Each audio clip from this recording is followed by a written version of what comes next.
Discord allows users to adjust the settings for direct messages, including enable DMs for friends or server members. Here is a step-by-step guide on how to turn on DMs for everyone on Discord.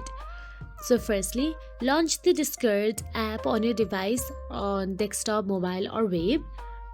Then sign in, ensure you are logged into your Discord account. Then in the desktop, in the bottom left corner, click on the gear icon next to your username to open user settings.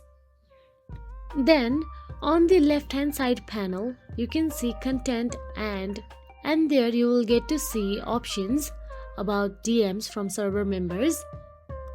Make sure the toggle is enabled. This will allow members from any server you are in to send you direct messages. You can see direct messages from others.